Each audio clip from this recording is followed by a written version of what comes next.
Somebody asks a question, and the cards tell the answer. The cards tell the answer?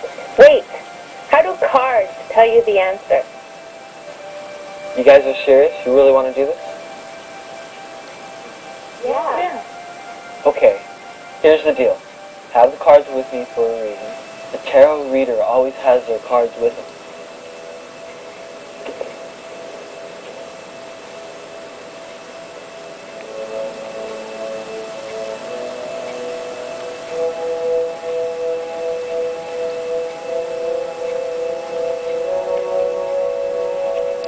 Each card has a spirit attached to it. I know they just look like cards with pictures on them, but they're really spirits.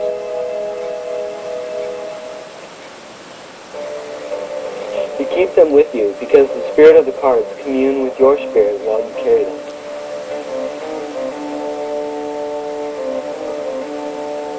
Tell you what, turn out the lights and light the candles, and I'll prove it.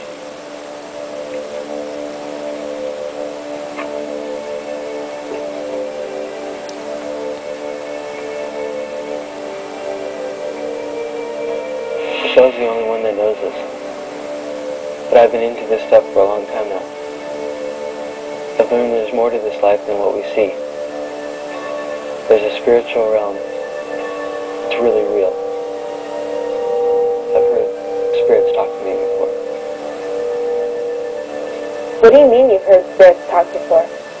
I mean, I learned to do some things that let me know the spirits exist. And these same spirits are in these cards? Maybe, maybe not. Here's what we do. Somebody asked me a question about the future.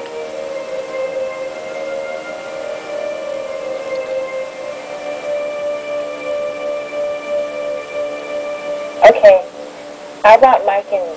Is he the right one for me? Is Mike the right one for Michelle?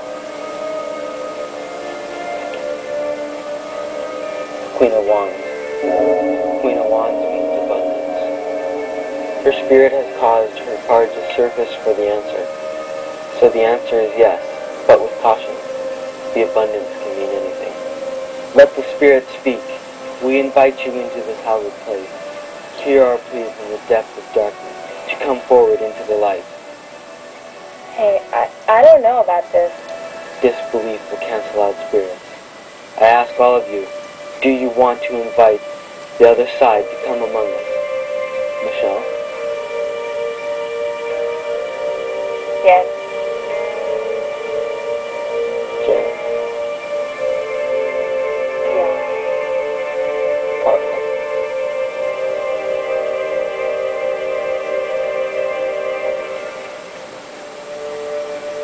Now back to Michelle and Mike. Do I need to ask another question?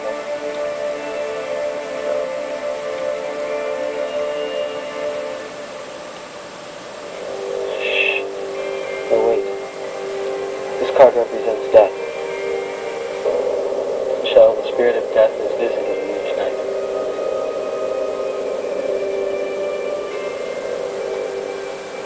Guys, this is too weird. I feel weird.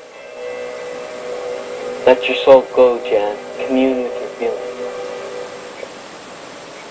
The spirit of death is here. Why, Michelle? Confess, Michelle. Let go, Michelle. No! Stop! I don't like this! No!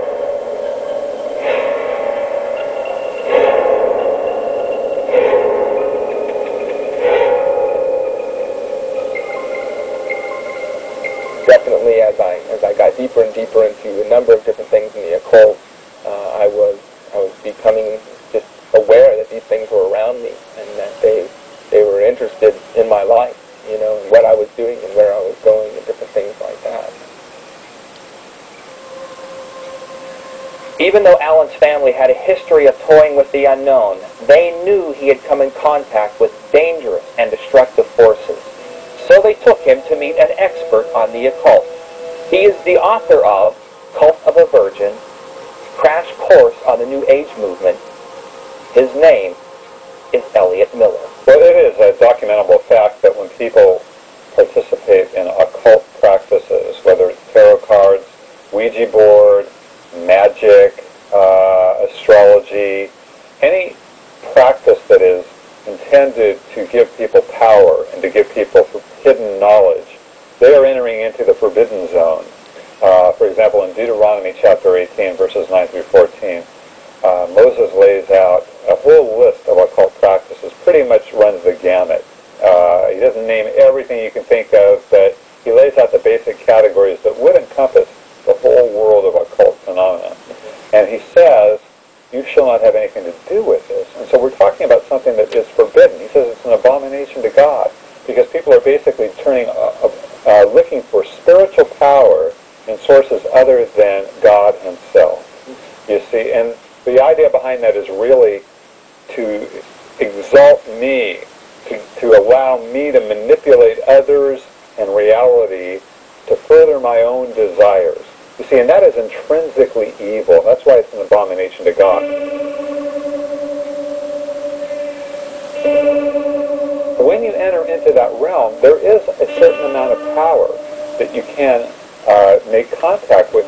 The power really comes from demons themselves. They will always lead you into a false philosophy. Furthermore, practicing these things opens you up to their influence. When people, just for example, dabble in something like the Ouija board, what they're doing is opening up a forbidden doorway, and that door remains open. From that point on, someone can expect strange things to begin to develop in their lives. A deception begins to develop. Augustine said, quote, "Pagan magic, religion, and sorcery were all invented by the devil for the purpose of luring humanity away from Christian truth. Some of the effects of sorcery are real, others are imagined. Whether reality or imagined, all are works of the devil." End quote. Why would Satan and his demons crusade against Christian truth? For the answer, we look to the #1 best-selling book of all time, the Bible. There we learn the history of Satan and his demons.